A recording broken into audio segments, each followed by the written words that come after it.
હવે મને પહેલાં કરતાં ચાવવામાં ને એવી રીતે ચ્યુઇંગ કરવામાં કંઈ જ પ્રોબ્લેમ નથી. શરૂઆત સ્ટાર્ટિંગમાં મને થોડોક પ્રોબ્લેમ રહેતો હતો, એક સાઈડ હું ચાવતી હતી, પછી ધીમે ધીમે મને બીજી સાઈડની ટેવ પડી, એટલે થોડીક હેબિટ થતાં પણ મને થોડો 2-3 મહિના થયા એમ. એટલે હવે મને બધું જ બરાબર થઈ ગયું, પહેલાંની જેવું જ ચાવી શકું છું ને હવે કંઈ જ પ્રોબ્લેમ નથી. Hi, today we have Mrs. Nagrecha with us. Welcome to Smilecraft Dental Studio. Thank you. એમની વાત કરું તો મને યાદ છે કે લગભગ 2021માં અમારી પાસે સ્માઇલક્રાફ્ટમાં આવ્યા હતા, ત્યારે એમને નીચેના એટલે લોઅર ફ્રન્ટ ટીથમાં ડિસ્કમ્ફર્ટ રહેતું હતું, ચ્યુઇંગમાં પ્રોબ્લેમ થતી હતી, સાથે સાથે ગમ ઇશ્યુઝ રહેતા હતા. સો એટ ધીસ એજ એટલે આઈ થિંક એ વખતે એમની એજ 65 અરાઉન્ડ હશે. સો આ એજમાં જ્યારે પણ આવા પ્રોબ્લેમ થતા હોય તો વી usually step back and analyse the entire જો એન્ડ એન્ટાયર ઓરલ કેવિટી, એમનું ઓક્લુઝન બધું જ ચેક કરીએ. અને યુઝ્યુઅલી આ લોકલાઇઝ પ્રોબ્લેમ થવાનું કારણ ઘણી બધી વાર લાર્જર ઇમ્બેલેન્સ હોય કે આપણા ઉપર નીચેના દાંત જે હોય જે રીતે ભેગા થવા જોઈએ, જે રીતે ફંક્શન થવું જોઈએ એ રીતે ના થતું હોય તો આફ્ટર સમ એજ પછી આવા બધા લોકલાઇઝડ ઇશ્યુ થવાનું સ્ટાર્ટ થઈ જતું હોય છે.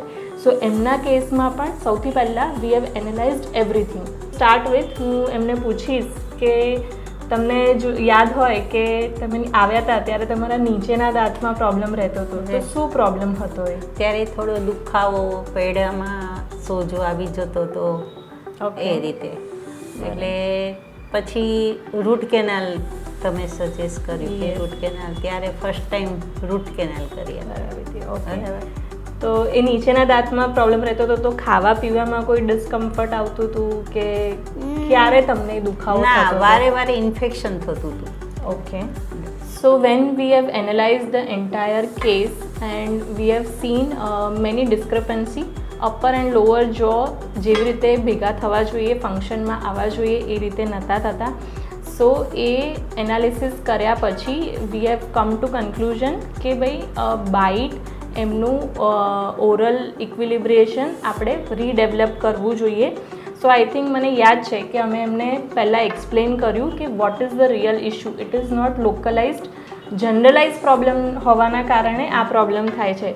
સો અમારા ટર્મ્સમાં એને ઓક્લુઝન પ્રોબ્લેમ્સ કહેતા હોઈએ છીએ, એટલે કે બાઇટ ઇશ્યુ હતો, એના કારણે લોકલાઇઝડ પ્રોબ્લેમ એમને રહ્યા કરતા હતા. સો એમના કેસમાં યુઝ્યુઅલી જે ટ્રીટમેન્ટ અમે FMR કર્યું એ યુઝ્યુઅલી 2 to 3 મંથ્સનો ટાઈમ લેતું હોય છે, because we are changing the entire relation of upper and lower teeth and we are making sure કે ભાઈ બેલેન્સ ઓક્લુઝન એમને મળે, જેનાથી બીજા બધા દાંત પર ઇમ્પેક્ટ આવતી અટકી જાય.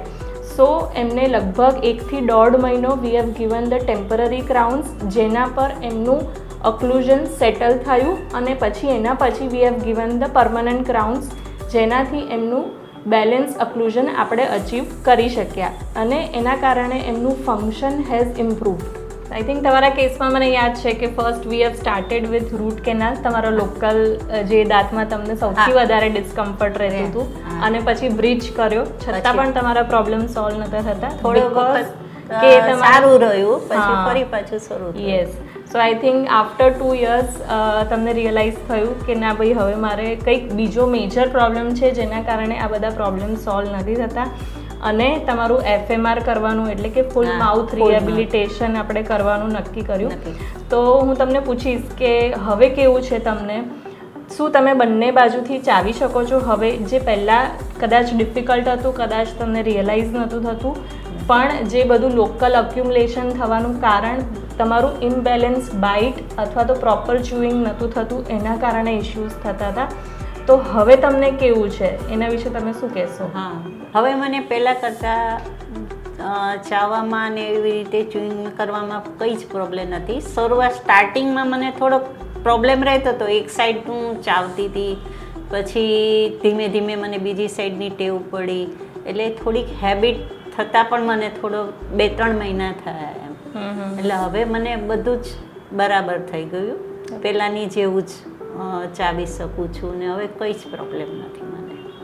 સો યુઝ્યુઅલી FMR એટલે કે ફૂલ માઉથ રિહેબિલિટેશન જ્યારે કરતા હોઈએ ત્યારે આખા પેશન્ટના અપર અને લોઅર ટીથનું આખું રિલેશન વી આર ચેન્જિંગ. એ એમના કેસમાં જે ઇમ્બેલેન્સ હતું એને આપણે બેલેન્સ કરવાનું હતું. તો એ કેસમાં યુઝ્યુઅલી ઇટ ટેક્સ 2 to 3 મંથ્સનું ટાઈમલાઈન કે જેમાં ઉપર અને નીચેના દરેક દાંતનું રિલેશન આપણે ચેન્જ કરી રહ્યા છે. તો એમાં ટેમ્પરરીઝ તમને ઇનિશિયલી પહેલાં આપ્યા હતા કે જે ટેમ્પરરી ક્રાઉન્સ કરી આપ્યા. એના પર 1-1.5 મહિનો તમારું જ્યારે જો સેટલ થાય પછી એના પછી આપણે પરમનન્ટ ક્રાઉન્સ કરીને આખું FMR કરી શકીએ. એમના જે નીચેના દાંત હતા એમાં ખાસો બધો બોન લોસ અને ગમ ઇશ્યુઝ થતા હતા. પ્લસ એમનું જે બ્રિજ કર્યો હતો એ વખતે જે લોકલાઇઝ એમાં એમનો જે ટૂથ હતો એ ફ્રેક્ચર થઈ ગયો હતો.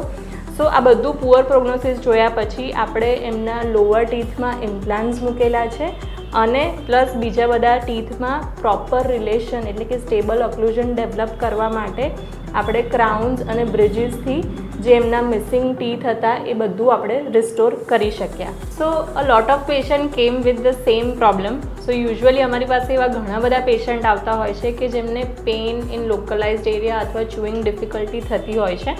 So usually how our mind thinks કે simple fix can do this and resolve this my problem. So usually એવું નથી હોતું. જે રીતે મેં જણાવ્યું એ રીતે કે ભાઈ લોકલાઇઝ પ્રોબ્લેમ થવાનું કારણ ઘણી બધી વાર ઇમ્બેલેન્સ ઓક્લુઝન કે ઇનસ્ટેબલ ઓક્લુઝન પણ હોય છે. સો એવા કેસીસમાં અમે FMR એટલે કે ફૂલ માઉથ રિહેબિલિટેશન ઓપ્શન આપતા હોઈએ છીએ અને એ કરવાથી આપણને સ્ટેબલ બાયલેટરલ ઓક્લુઝન મળી શકે છે. સાથે સાથે આપણે કનાઇન ગાઈડન્સ પણ કરેક્ટ કરી શકીએ છીએ જેનાથી આપણા દાંત પર યુઝ્યુઅલી જે લોડ આવતો હોય we can balance it out અને ફ્યુચરમાં થતા પ્રોબ્લેમ્સ અટકાવી શકાય છે. So most of the time it is not about restoring just localise teeth but it is about correcting and restoring the overall oral health by different and holistic approach of the treatment.